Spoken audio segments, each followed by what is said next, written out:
Hello everyone, and welcome to Judy's Creations in Crochet. And I almost didn't realize that we're in May. Today is May the 2nd, 2024. And because I didn't realize it was May already, I almost forgot it was time for Kiki to welcome in the month with you. But I remembered in time, and so Kiki has dropped by in her May outfit. It's not quite as pretty as some, but the whole reason is to signify the green grass and the ground, the fresh earth, that we are all going to hopefully, fingers crossed, be out doing some planting this month. So welcome to May, she says. And up there we go to watch things. So I want to welcome all of my viewers. If this is your first time visiting me, I'm coming to you from southwestern Ontario, the southernmost tip of Canada, right down there nestled in amongst the Great Lakes. And I'm happy to have you. And I'm all about showing, crochet is my thing, of course. That's obvious. And I'm all about showing you finished objects that I have made and what I'm working on, if there's a whip to show you. And I also like to show yarn that I've acquired, although I'm not acquiring quite as much lately. And the yarn that I like to show is hand-dyed yarn, a little more on the luxury side of yarns. And I particularly this year am focusing on Canadian hand dyers. And that's because, first of all, being Canadian, I would like to focus on my fellow Canadians, but also, although I do buy just a little bit of American, it hasn't happened much this year except for EFA yarn. And that has to do with this terrible, terrible exchange rate from US to Canadian. I heard some rumors that maybe things are going to get better, and then I can go back to buying a little more yarn on the other side of the border. But for the time being, we're still looking at Canadian, although I have gotten some from overseas as well. So I'm going to make this first part fairly brief because we still have one more tutorial in the series of learning to read charts. I'll talk about that in a couple of minutes. Before we go there, I do have just one finished object to show you, and that is the Keone shawl from EFA, that's Expression Fiber Arts. I decided to make it when it came out. I thought it looked pretty simple and straightforward. So here is, I'm not going to spend a lot of time on it, but it is finished in the pinks. You helped me choose the third pink. And there it is at the moment. It is a good size, but it is still unblocked. So I know this is going to become much bigger. And I thought I would wait until it was blocked to talk a little bit more about it next week, when I will also have a little bit more time and I will have the yarn. There is yarn left over. I used Oasis Fingering, which is also EFA yarn. And I will show you how much is left from each of the 3 skeins that I used in the 3 different colors. So I'm not going to say too much more about it today, but it is a finished object for April, thank goodness, because there weren't very many this month. So we will talk more about that again next week. All right, so the other thing, and I think I'll wait until after the tutorial to talk about this. Yes, I think I will. So that is my one finished object, and we're going to get right into the tutorial. The tutorial is once again about reading charts, and this time it's about looking at charts for shawls. And once you know how to read any chart, pretty much you can read all charts. But I just thought I would show some of the small differences in a shawl pattern. And so without any more chatter, we're going to jump into the tutorial. But I'll be back. Welcome to part 3 of reading crochet charts. I don't have as many charts to show you today, and I'm hoping this won't take as long as the past videos have. I really hope you're getting a sense of getting comfortable with the symbols and a sense of how to read the charts. After a while, the symbols should become very recognizable to you. We've stayed mostly with single, double, chains, some triples, and of course you will see more than that in some charts. But you need to get used to those that are the most common to start with. The ones over on this side, after you've done a lot of crochet using these symbols, then it's easy to just add on some of these others, but you don't see them near as often. So today we're going to concentrate on looking at what a shawl pattern can look at. And as I said, I don't have quite as many to show you today.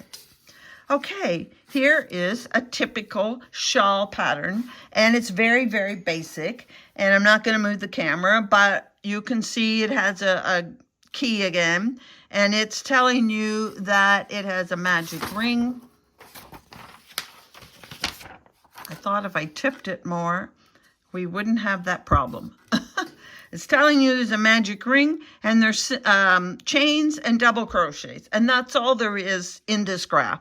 And that makes it a pretty basic shawl pattern.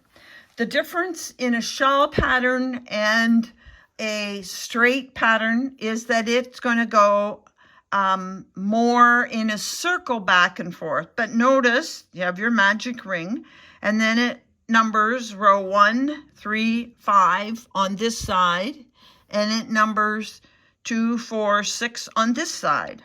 And you're going to follow row 1 going around, and then you're going to do row 2 going this way around.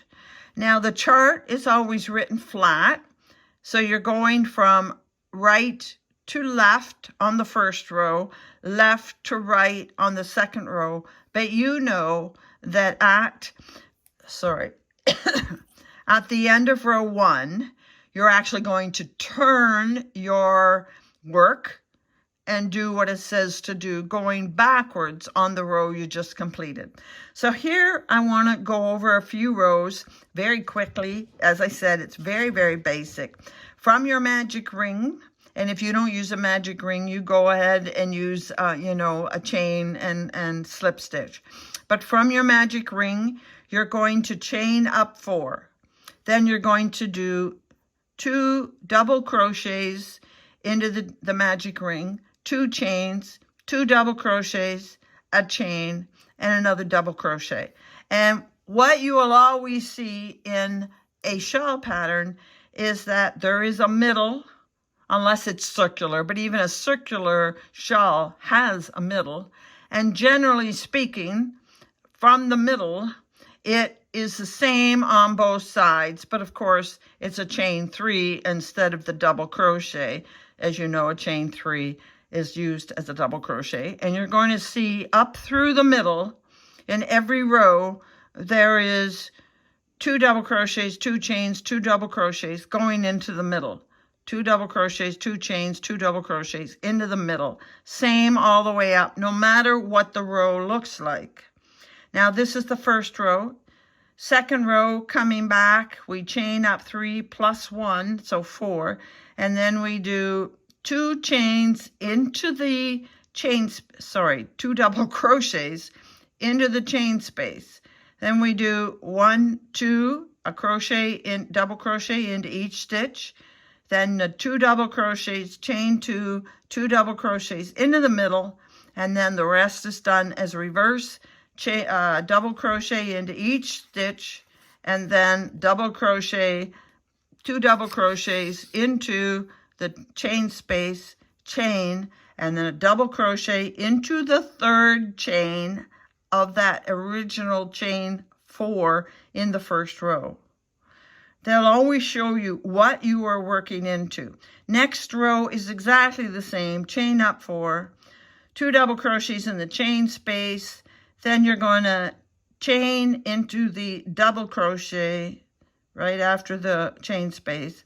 Chain 1, skip 1, double crochet in the next stitch. Chain 1, skip 1, double crochet in the next. Chain 1, skip 1, and then you do what's in the center. And then reverse that going back. So you can see very clearly where each stitch is going. Next row, coming back, you're going to chain up 4, and then you're going to 2 double crochets into the first chain, and then you're going to put a double crochet into every stitch and every chain until you get to the center, and then you're going to double crochet twice, chain 2, and then 2 more double crochets into the center. So this becomes a solid row. Next row, this one was double crochet, chain 1, skip 1. This row, chain up, 2 double crochets in the chain, and then it's 2 chains, skip 1, skipping 2, double crochet, 2 chains, skip 2. Oh, gee, I wish it's sliding because I cut it and it's crooked. Double crochet, 2 chains, skip 2, double crochet into that stitch. 2 chains, skip 2, double crochet into this. And so on. The center is exactly the same as every center. Anybody who's done a shawl knows that that usually stays the same. And then mirror it back. Next row is over here, 4 double crochets, and you're going to double crochet into every chain and every stitch going around. I suspect somewhere in the instructions they haven't made this like you're repeating, but they'll probably put a repeat on it, and the repeat might go from row 3 to row 6, and you'll go back to row 3 and do the 1 chain, skip 1, and then solid, and then 2 chains, skip 2, solid, and so on. So that's one shawl, very basic. Next shawl is just about as basic or more basic than the last one. Only problem with this one is that it got cut off on the edges. Okay. We don't need to go far. This is pretty much a 1 row repeat after they get the base. So again, they chained 1, 2, 3, 4, slip stitch to join the circle. If you want to do a magic ring there, you could. I've shown you one with each method.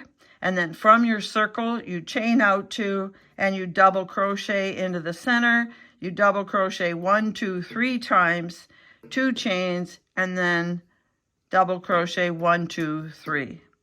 Now I can tell, this was only chain 2. And I can tell you right now that these stitches, because there's 3 here and 3 here, this double crochet each time is not counting as a stitch. Doesn't matter if they tell you or not, you follow the instructions and do what they say. At the end of this row, you'll chain up 2, and then you'll put 3 double crochets into the very first stitch. Chain 1, 3 double crochets into the center, chain 2, 3 more into the center, chain 1, and then skip over here and do 3 double crochets into the last double crochet. See, it's going into the double crochet. Next row is exactly the same. Chain up 2, 3 double crochets into the first or the last double crochet, chain 1, skip to the chain, put 3 double crochets, chain 1, skip the 3, and in the center you'll always do 3 double crochets, chain 2, 3 double crochets into the center. This is very much like a granny square, but it is done as a shawl. Could be done as a poncho too, but this one's being done as a shawl. And I'm sure some of you or most of you out there at some time or other have done the granny square cluster in a shawl. And this is how it would look in a chart. 3 double crochets in this chain, in this space, in that space, 3, chain 3 in the middle, chain 3 into that chain, do a chain, and 3 into the very last double crochet. Now it's cut off, but you do the same. You chain up 2 and do 3 double crochets and come back around in the exact same manner. Now I want to move on because again, I don't want to take too much time. I want to show you a couple more. This one I want to go over what's happening. The others, I just want to show you some things you will get in a shawl pattern. Okay, so here is one with a larger key. Chain, slip stitch, single crochet, double crochet, treble crochet, and they're explaining a shell to you. Now, I wouldn't really need this explanation because whenever you see it in the diagram, you're going to see 3 triple crochets, a chain, and 3 triple crochets, and you're going to do it. But in the words to this particular diagram, the words of this pattern, it would say shell in the next space. And this is what a shell is. But also say cluster, and there is a cluster. And I'm not too sure what that marker is all about. Anyhow, let's look at the beginning of this pattern. My papers don't want to sit very well. Okay. This is starting with this is showing you the first 8 rows of this pattern. And it's showing you that once you get to row 8, you're going to repeat rows 7 and 8 as many times as you want. That's the repeat. And then when you get to the end of row 8, however many times you want, you have these 2 rows out here for an edging. Row 1 and row 2 of the edge. So let's look at what's happening.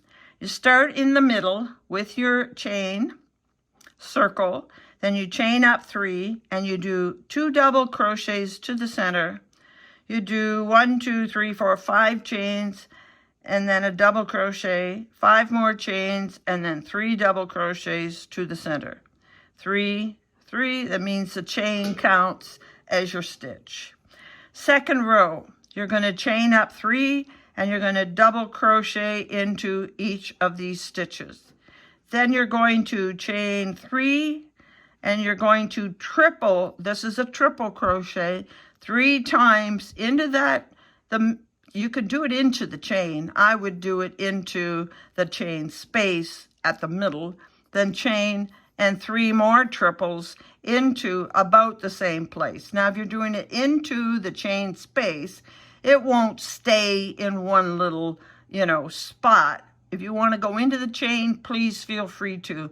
But with 6 triples going into that one chain, it would be difficult. Then you're going to chain 2. Oh, I know. This is saying a marker. And they're saying put a marker, a stitch marker right here so you can keep track of where the middle is. Okay? And that's what they're suggesting. Then when you're finished doing these 2 chains, you're going to do the exact same thing as you did here into the other chain space with your shell. Then you'll chain 3 and finish with 3 double crochets. Oh, I missed this. it's got 4 chains, and they want you to do a triple on the outside edge. Some people do that in their charts, in their patterns, in their designs. They put the outside stitch as a triple to make it taller for some reason. Now the next one, again, we're chaining 4, 2 double crochets, then you're going to chain 3, and you're going to do the cluster. And the cluster will have been described in the special stitches, that, you know, the instructions that come with this pattern. So there's your cluster. Then you're going to chain 1, 2, 3, 4, 5, and you're going to do a single crochet in the center where the chain is of the shell. Then you're going to chain, it looks like 5, double crochet into the center, chain 5, double crochet into the center, chain 5, single into the chain space, 5, cluster into the chain space, 1, 2, 3, and then your double, double, and triple. The next row is similar to row 2. Again, 4 chains, 2 double crochets into each of these stitches, chain, shell into this chain, single crochet over here, chains, single crochet here, and then you're going into the very center chain and doing a shell, 2 chains, another shell. There's your stitch marker. And then this side you'll finish like the other, single crochet, chain, single crochet. These are triple crochets into the chain and triple crochets into the chain. Okay, that's your shell. Your shell is made up of triple crochets. And it looks like the next row is somewhat a repeat of that row 3. Again, you're going to chain, cluster, chain, single crochet. Chain, cluster, chain, cluster, chain, single crochet, chain, double crochet in the center. Okay? And it's a lot of the same thing as you go, but it gets bigger and bigger. And of course, the center changes a bit, but these 2 rows, 7 and 8, are going to be the basic repeat until you want to quit. And then it shows you these 2 special rows at the end to make the edging. And these are triple crochets into the chain and a double, that's a half double going into there, and so on. Okay? Now, I wanted to show you another way that they sometimes show that. This is a little blurry, but it's the same idea. It has a chart for your shawl. The bottom has gotten cut off. Sometimes my printer prints bigger than the picture that I'm looking at, but it probably has them numbered down here, 1, 2, 3, 4, 5, 6, and so on. Here is the grid. This is the shawl you will be crocheting. They say it's a reduced sample of it, meaning that it's going to repeat. And they'll have on the bottom which rows are repeating. I suspect, you know, probably from this blue row out will repeat as many times as you want. And then separate from this, it will tell you when you get to a row like this, where it's the fans and the pluses, you will go up here, fans, pluses, and you will put on these extra 1, 2, 3 rows as your border. But notice this last row is exactly like this last row. So they put it in there to show you where the stitches are going. You always in the chart need to see the row prior so you know where your stitches are going in the picture. As they say, you know, a picture is worth 1,000 words. And here I can see plainly where my double crochets are, my pluses, single crochets are lining up, my fans, my single, and so on. In the next row, a lot more chains. And in the last row, very chainy, almost like picots. So that's another way that they can show the border on your shawl. So I thought I would just show you a couple of other charts for shawls. We won't go into any kind of detail. I'm not going to explain them or anything. I just wanted to show you a little bit of variety. Again, you can see they're numbered 1, 3, 5 and 2, 4, 6, and here's the middle. And this is particularly got a special name. It's called the pineapple shawl. You see the pineapples throughout the pattern. And so that's what this one is. The next one, I guess we got to turn it around. Same idea. These are just more elaborate patterns than we've seen so far. And this one has a lot of baubles in it and gives it a very lacy look. And what I wanted to show you was, I think you can see that this is a designer that's somewhere in Europe. So probably it's not in English, but that's okay. We can still understand it.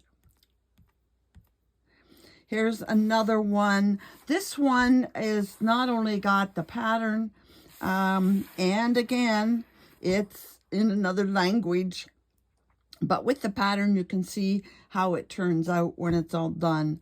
And you can see here, there's some very long stitches and a fair bit of chaining going in there. But again, you have a look at the pattern and you get a feel for how the end result will look. All right, so next thing I want to do is I didn't want to get caught up in a lot of patterns, but I had a question last week and I thought I would address it now, and I hope there will be more questions and I will be happy to answer them. And somebody was telling me last week that they were working on a pattern that required dipping down into the row 2 below, I believe. And she said, oh, this would have been so much easier to figure out if there had been a chart. Do they make charts where they show dipping down into the row down below? And so I said, oh yes, of course there are. So I got a couple to show you, just some variety. So here, for example, is the alpine stitch. Can you see it? There's a little bit of what it looks like finished.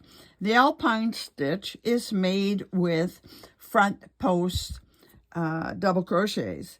And this, we've never looked at them, but this is nice and colorful, so it's easy to see. The front post double crochet reaches down around the double crochet below it. So that's the beginning of seeing things reach to another row. Now, I think, no, I have another, so just hang on while I find it. So here's another one with front post double crochets. But what I want you to see that's different in this one is that the double crochet, the front post double crochet, is reaching over. See, there's a row of double crochets and posts. Then there's a row of single crochets here. This one is in the row it's in, but this one is reaching down and over the single crochet to the bar of the double crochet 2 rows below. This one stays in its row. This one is reaching down across that row and doing a front post around the double crochet 2 below. So yes, you will see that kind of thing in your patterns. Now, I had a couple of other special stitches to show you. I'll do it very quickly. Oh, I had another where it reaches down as well. Hang on and I'll find that one. Here it is. Maybe if I go this way, you can see it better. There we go. This again, row of chains, row of double crochet with a chain 1 between them. Then we come back it has some single crochet chain, single crochet. Then it has double crochets. This is all row 2 in blue. Double crochets, and then your single chain, single, more doubles, and so on at the end. But the next row, row 3, I wish I had, oh, here's my pencil. Row 3, after it does a couple of chains here, single chain, single chain, single, it's doing a long line that looks like 5 chains, and it is securing it with a slip stitch to the first row, and then it chains some more, and then it does single crochet into the single, chain, single into the single, and then the same thing again, row of chains, slip stitching to the row below, and back up. So there's another example where it reaches down over a row to get to 2 rows below and securing it. So I thought it would be interesting for you to see something like that. Then I also have, again, this takes me a second. I have a couple of other special stitches I wanted you to see.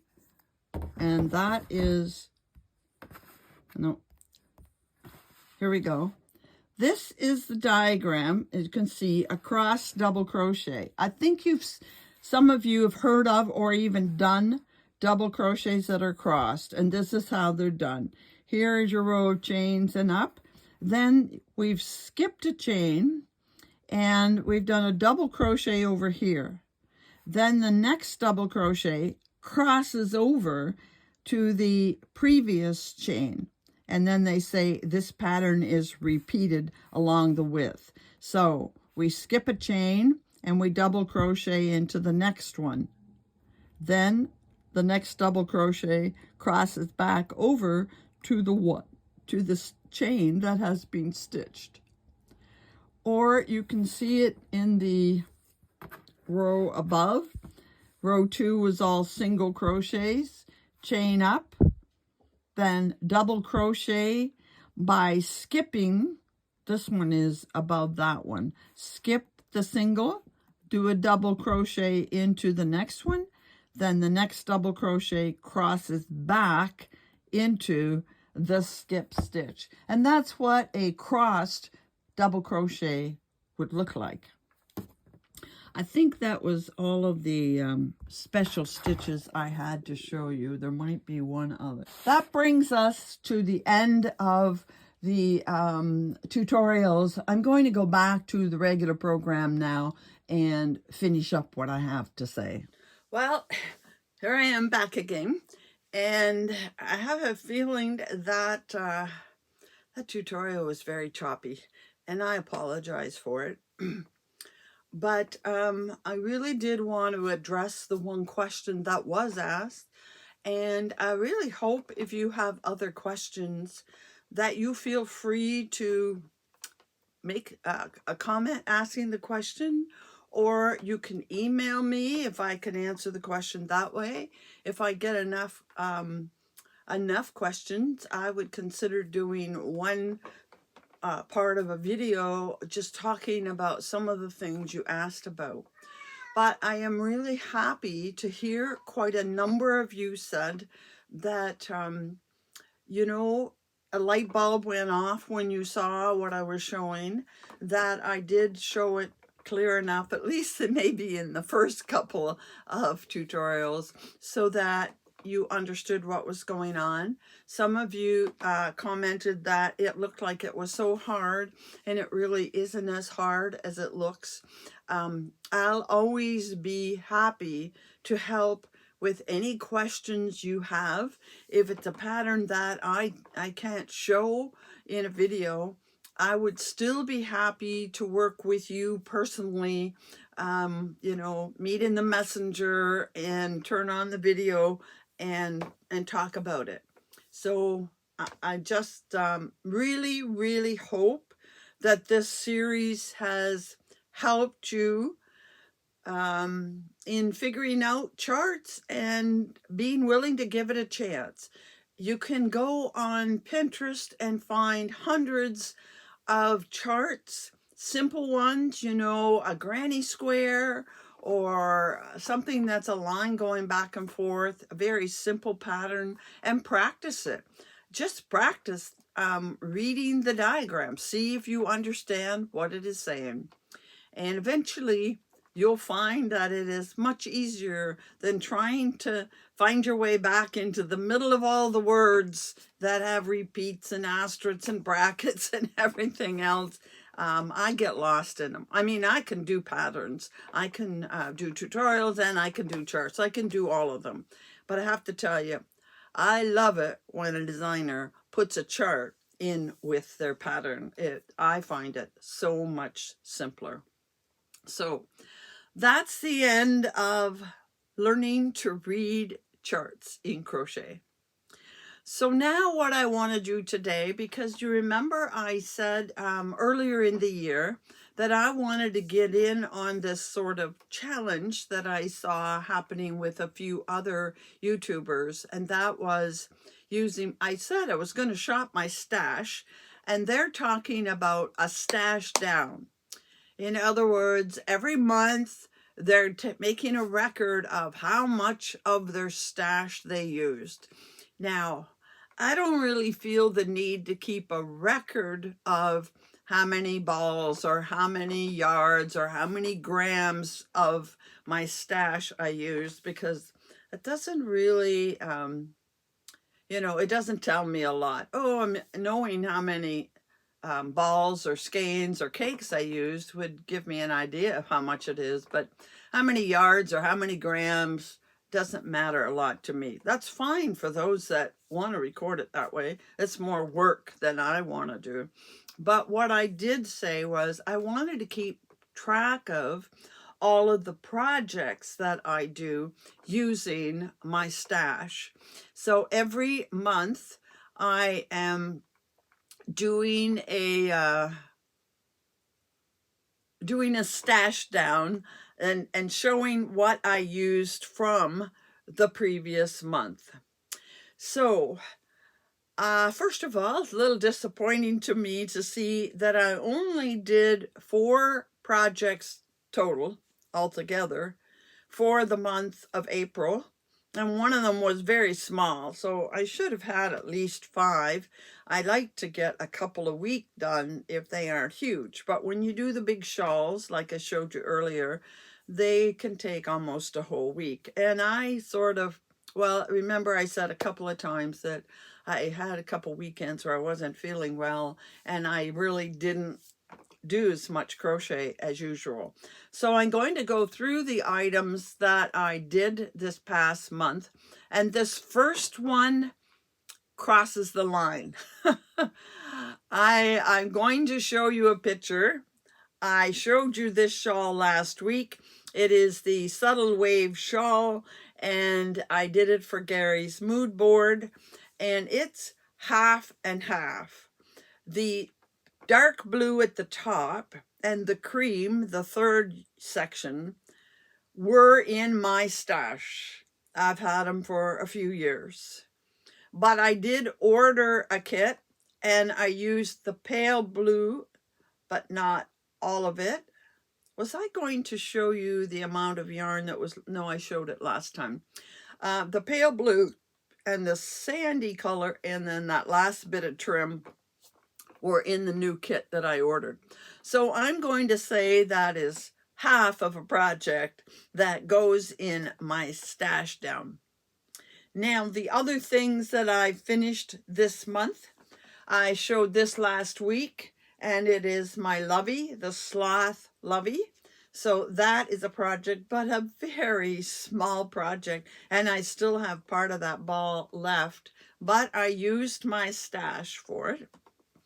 Then, of course, there is the item I showed yesterday, actually. Keep track of when we're doing these. And that was my item for the month. It's called Breathe Easy. And I had these 2 skeins of yarn in my stash. I still don't like the way that looks. I don't know what I will do with this particular item. But this is a CJ Brady pattern, and I definitely used 2 skeins from my stash, well, a skein and a bit, from my stash to complete this. And finally, the 4th item is the one I showed at the beginning of this video, and that is the Keone scarf.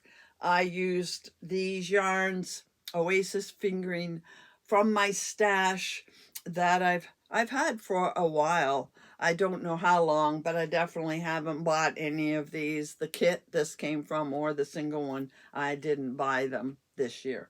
So I don't have a lot to report in my stash down for this month, but it's something.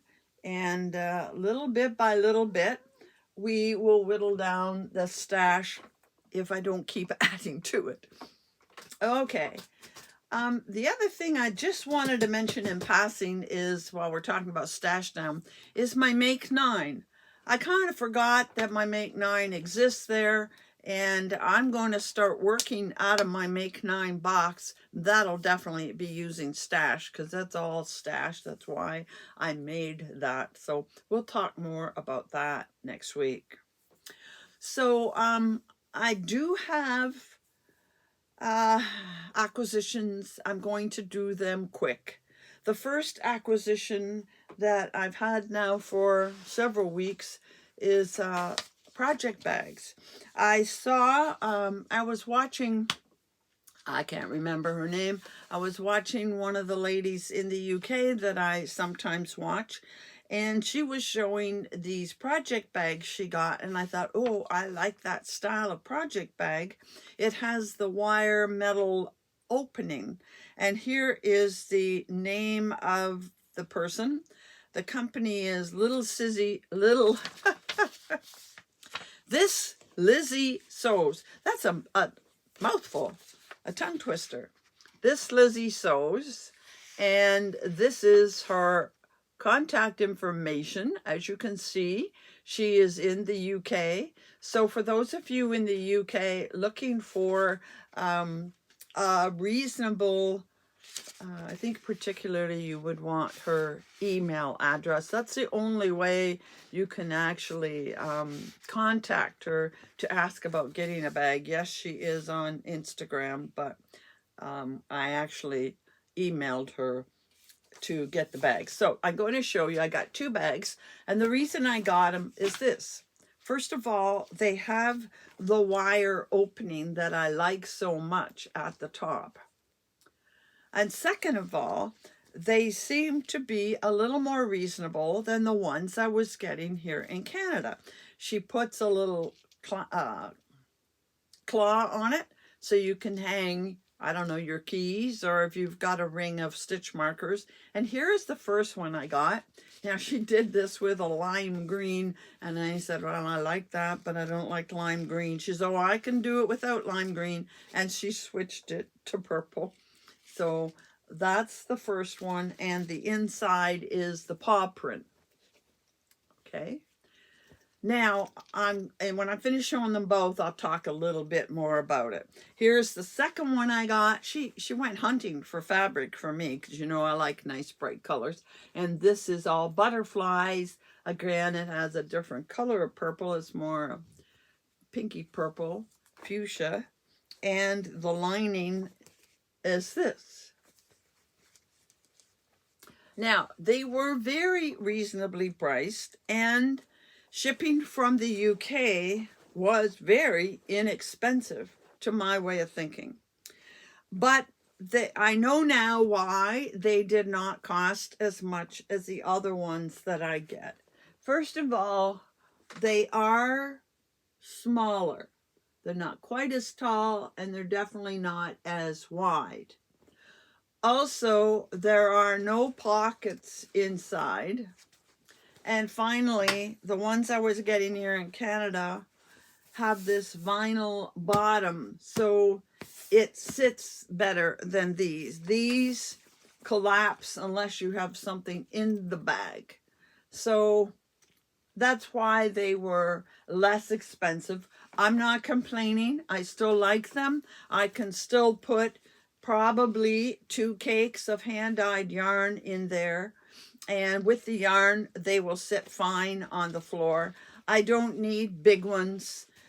These are not really big. She makes a bigger one than this, and I do have a couple big ones, but I like this size. But I was just looking for a couple more. I know you're thinking I bought so many project bags lately, why? But I have, first of all, I have to put all 12 projects for the year in project bags when I get the year ready for our Mal. And the other thing is I've started to do is when I decide on a project and I know what I want to do with certain yarn, I've been putting it in project bags. I got to start putting a piece of paper telling me what it is as well. But I am, and my whips, you know, my UFOs are also in project bags rather than just sitting helter-skelter all over like they used to. So I have needed these project bags. If I find I have too many, I will give one away at some point.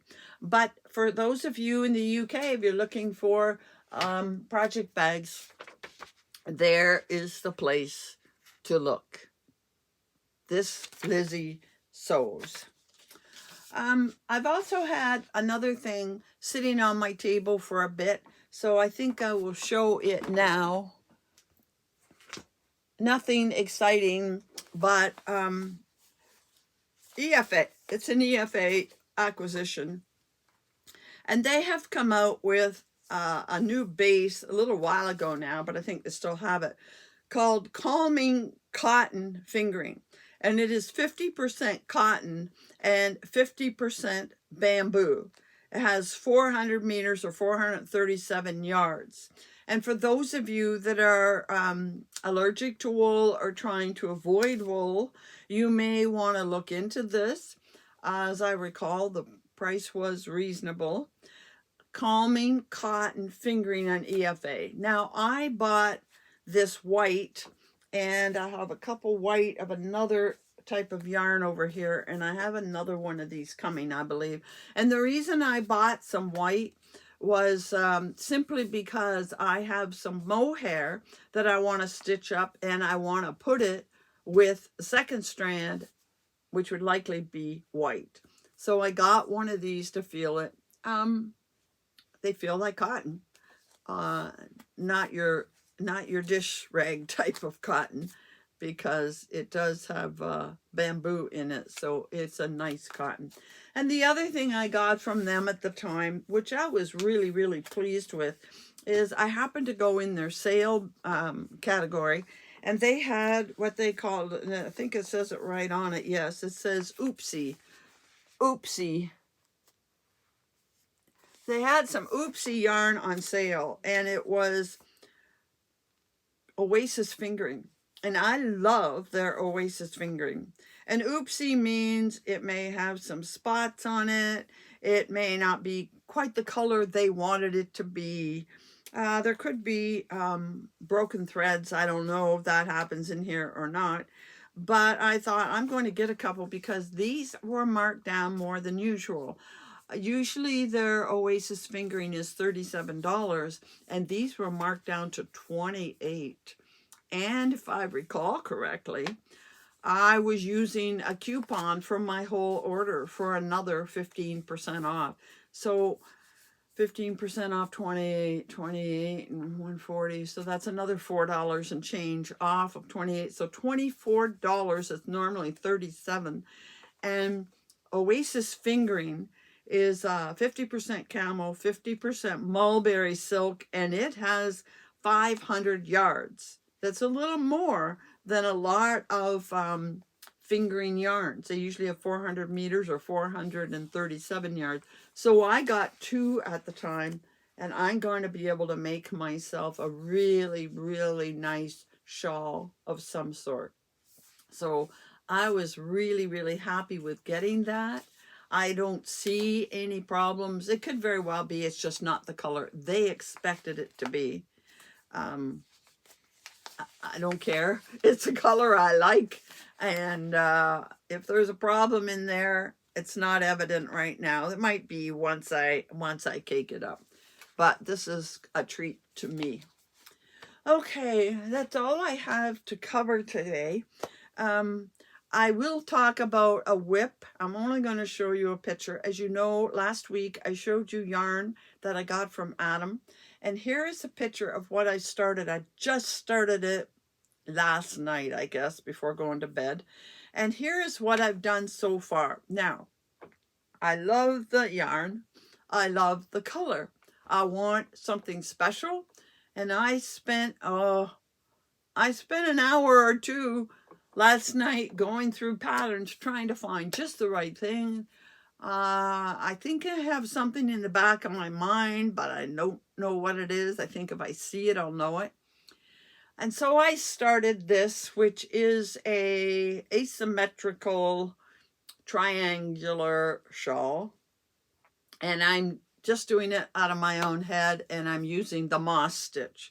So you can see it's growing on one side, straight on the other, and it's a moss stitch. And I'm looking at it and thinking, is the moss stitch the right stitch for this? Because moss stitch reaches into the previous row, so it makes it a little busier than it is.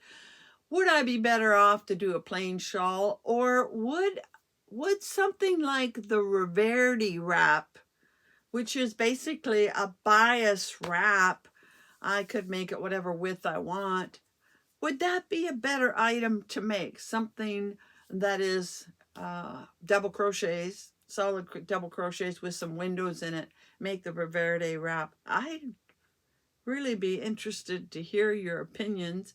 I don't know if I will make a decision before this video goes out or not. I may put it on the back burner for a couple of days and mull over what I think of what that is. If that's the look I want, or do I want something else? It's such pretty yarn. I want to make sure I'm really happy with what I make. So I'd love to have you weigh in on, does this look good? Should I keep going? Or should I do something with a basic solid stitch? Anyway, so next week, we're all done tutorials. I definitely will have an acquisition. I hope I have a couple of finished objects to show you. And I'm going to talk a little bit about the craft show, possibly, that I'm going to. We'll see what next week brings. But until then, happy hooking.